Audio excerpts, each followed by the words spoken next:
Hello students, welcome to my YouTube channel growing chemistry. तो आज हम बात करेंगे mathematical expression of thermodynamics, first law of thermodynamics. हमने पिछले लेक्चर में first law of thermodynamics start किया था। हमने थ्योरेटिकल पार्ट उसके पढ़ लिया था। हमने बात की थी जो फर्स्ट लॉ ऑफ थर्मोडायनेमिक्स है वो बेसिकली ह्यूमन एक्सपीरियंसेस पर बेस्ड है, और हमने साथ ही बात की थी फर्स्ट लॉ ऑफ थर्मोडायनेमिक्स में कि energy can not be created not destroyed, but it is possible that it convert one state to another. आज हम इसके मैथमेटिकल एक्सप्रेशंस के बारे में डिस्कस करेंगे। हमारे पास एक सिस्टम होता है। हमने बात की थी दो चीजों की, सिस्टम एंड सराउंडिंग। ये हमारे पास सिस्टम है और इसके बाहर जो भी है हमारे पास वो सराउंडिंग है।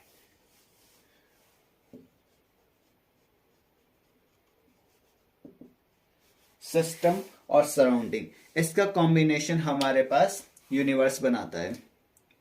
अब हमारे पास यहां पर दो तरह के केस होते हैं। पहला हमारे पास केस होता है हम सिस्टम को हीट प्रोवाइड कराए।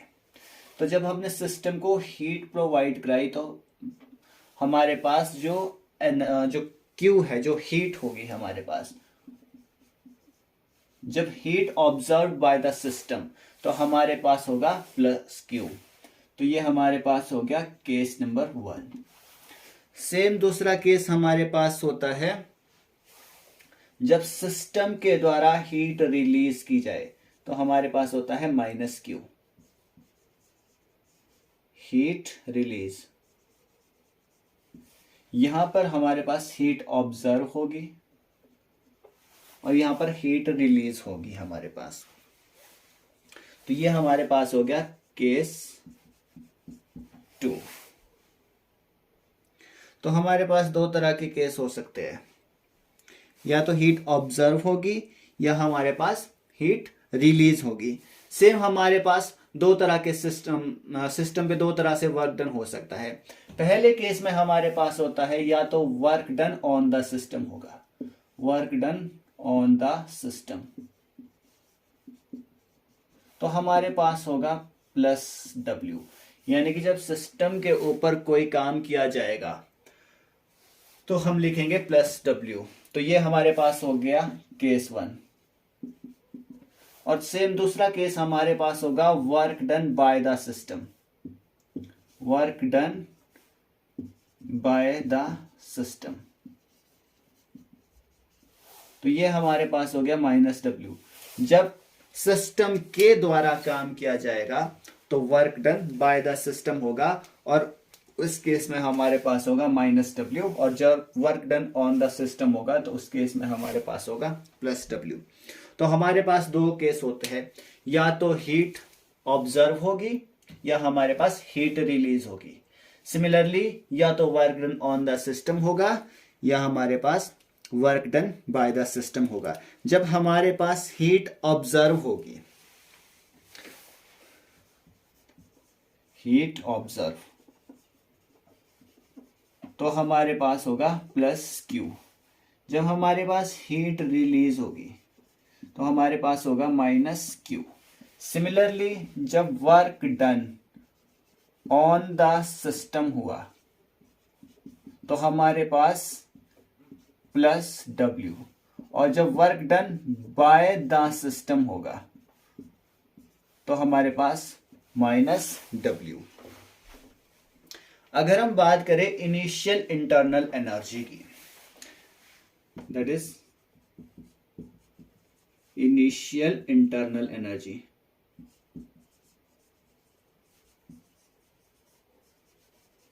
Initial internal energy that is हमारे पास है U1। इंटरनल एनर्जी हमारे पास होता है स्टेट फंक्शन।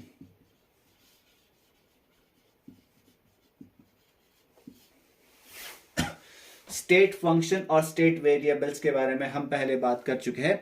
स्टेट फंक्शन हमारे पास वो होते हैं जिसको कैलकुलेट किया जा सकता है, इसे मेजर नहीं किया जा सकता, इसे सिर्फ कैलकुलेट किया जाता है, वो हमारे पास होते हैं state function.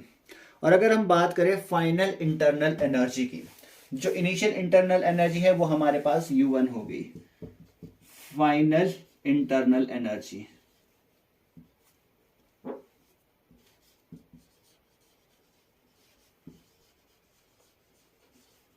That is U2। तो इनिशियल इंटरनल एनर्जी हमारे पास होगी U1 और जो फाइनल इंटरनल एनर्जी है हमारे पास वो हमारे पास हो जाती है U2। So change internal energy from initial to final, जो आपके पास इंटरनल एनर्जी है वो चेंज होती है, हम लिखेंगे देयरफॉर चेंज इन internal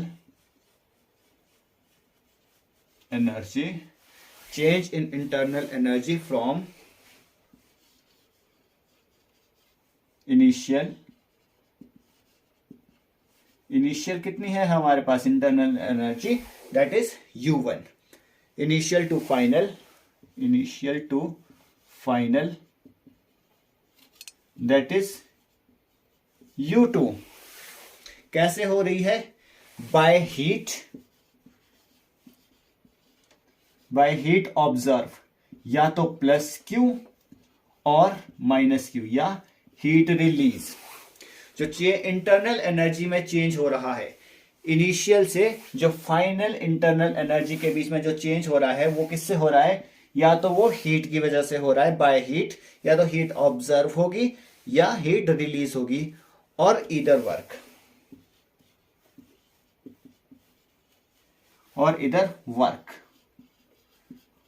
कैसे होगा? या तो work done on the system होगा प्लस W, और या तो फिर work done by the system होगा दैट इज माइनस W। तो इंटरनल एनर्जी में चेंज हमारे पास आ रहा है, एक फैक्टर इसके लिए रिस्पॉन्सिबल है हीट, और दूसरा फैक्टर हमारे पास जो इसके लिए रिस्पॉन्सिबल होगा वो हमारे पास होता है W। प्लीज यहां तक नोट कर लीजिए, please take a screenshot. So if I did work done on the system, अगर हम किसी सिस्टम के ऊपर वर्क डन करते हैं और उस सिस्टम को हीट प्रोवाइड करते हैं and provide heat, then internal energy, अगर उसके बाद हम इंटरनल एनर्जी को फाइंड आउट करते हैं तो हमारे पास जो फाइनल इंटरनल एनर्जी है U2। अब ये फाइनल इंटरनल एनर्जी कैसे आई होगी? फाइनल इंटरनल एनर्जी हमारे पास आती है जब हमारे पास इनिशियल इंटरनल एनर्जी को हमने हीट प्रोवाइड की, तो U1 प्लस Q, और जब हमने हीट प्रोवाइड की तो इसके ऊपर work done on the system हुआ, तो यानी कि प्लस W। जब हमने इनिशियल इंटरनल एनर्जी को हीट प्रोवाइड कराई और सिस्टम के ऊपर काम किया, तो हमारे पास जो overall U2 is equal to U1 plus Q plus W आ जाता है। तो U वाली टर्म को हम एक साइड ले आएंगे, तो U2 minus U1 is equal to Q plus W, ये हमारे पास आ जाता है फॉर्मूला। सो U2 माइनस U1 ये हमारे पास हो गया फाइनल इंटरनल एनर्जी, ये हो गया initial internal energy. Final minus initial हमारे पास हो गया डेल्टा U, यानी कि change in internal energy is equal to Q plus W। तो ये हमारे पास हो गया इंटरनल एनर्जी का फॉर्मूला। अब हमारे पास जो डेल्टा U है, डेल्टा U होता है change in internal energy, change in internal energy, where Q is heat और W हमारे पास हो गया वर्क डन, W हमारे पास हो गया वर्क। अब हमारे पास कंडीशंस आती है। पहली कंडीशंस आती है if condition is adiabatic. First condition हमारे पास आती है इफ कंडीशन इज एडियाबैटिक।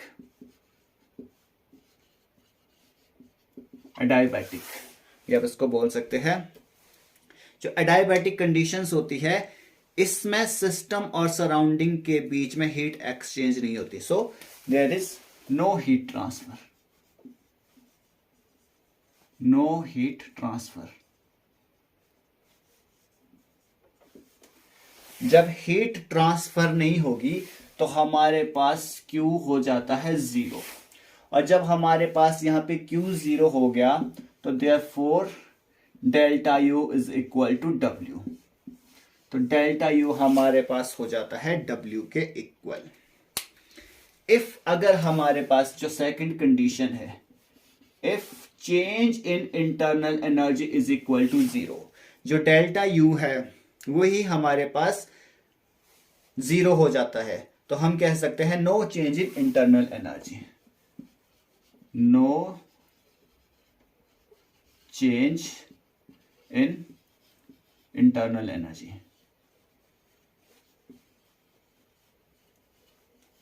अगर इंटरनल एनर्जी में कोई चेंज नहीं आता है हमारे पास तो फॉर्मूला है 0 is equal to Q plus W।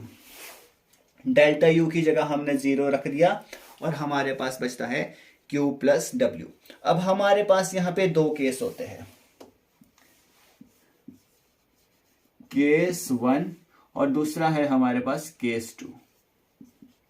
दो केस यहां पर हो सकते हैं।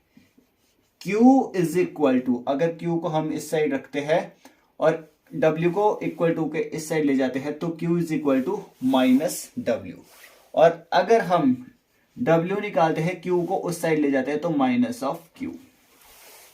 तो यहां से हमें पता चलता है कि अगर हीट ऑब्जर्व होगी, अगर सिस्टम के द्वारा हीट ऑब्जर्व होगी तो work done by the system किया जाएगा। सिस्टम हीट को ऑब्जर्व कर लेगा और वर्क डन सराउंडिंग के ऊपर करेगा।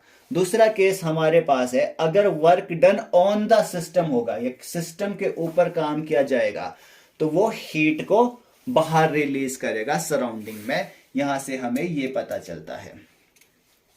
तो हम कह सकते हैं व्हेन, यहां पे हम कह सकते हैं कि when heat is observed work done by the system, when heat is observed work done by the system। Similarly यहां हम कह सकते हैं when, यहां पे हीट क्या हो रही है, रिलीज, यहां हम कह सकते हैं when heat is released work done on the system।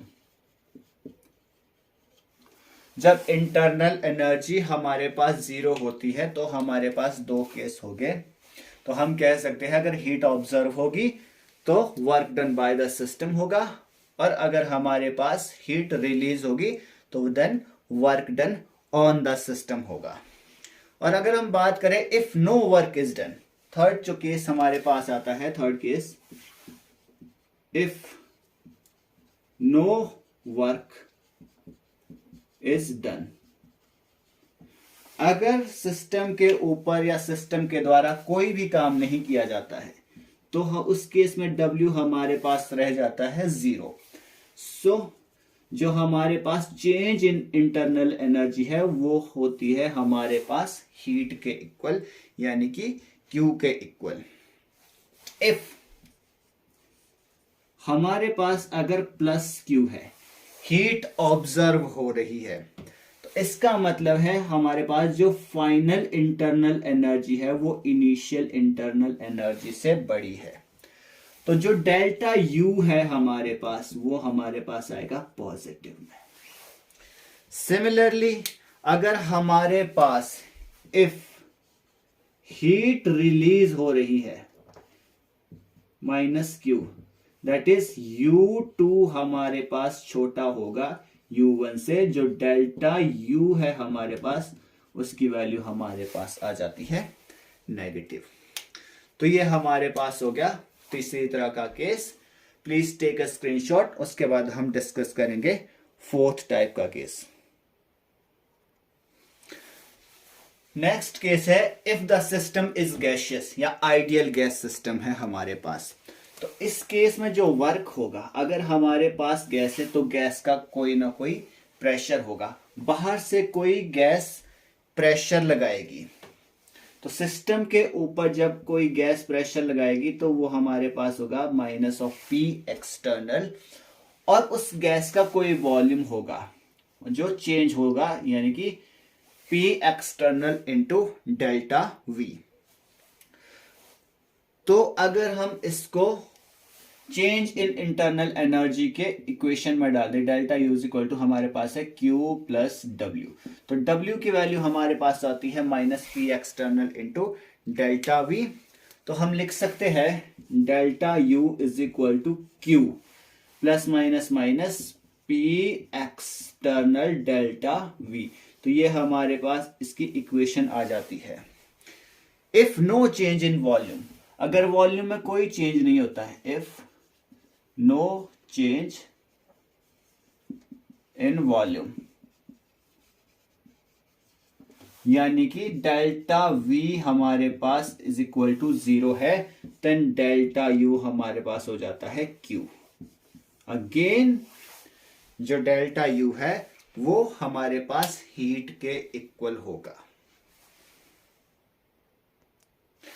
सो हम कह सकते हैं जो डेल्टा यू है, delta U is always calculated.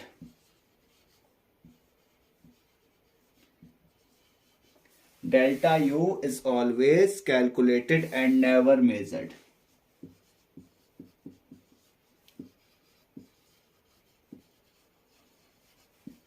So delta u is state function।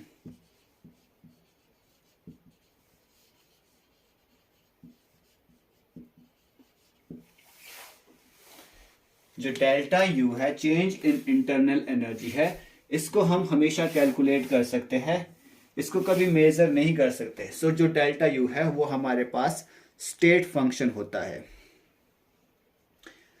If अगर हमारे पास कोई साइक्लिक सिस्टम है,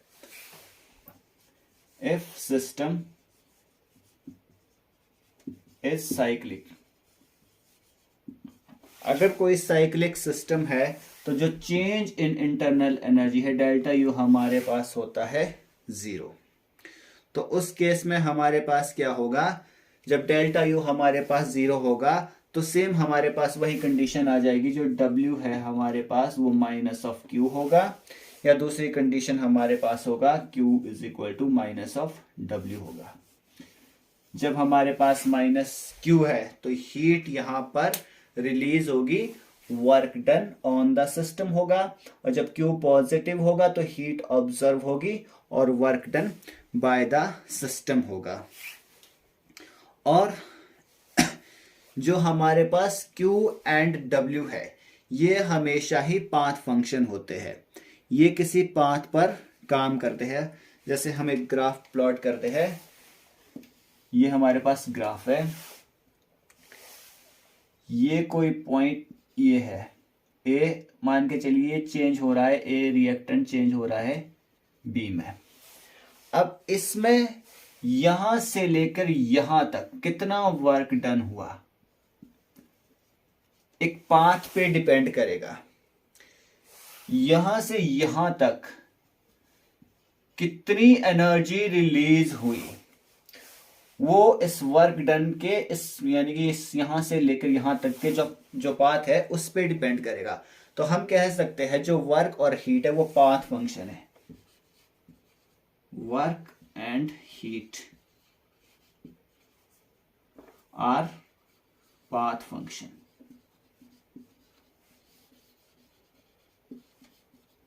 जो वर्क और हीट है हमारे पास वो पाथ फंक्शन है, बट जो हमारे पास डेल्टा यू है ये हमारे पास स्टेट फंक्शन है।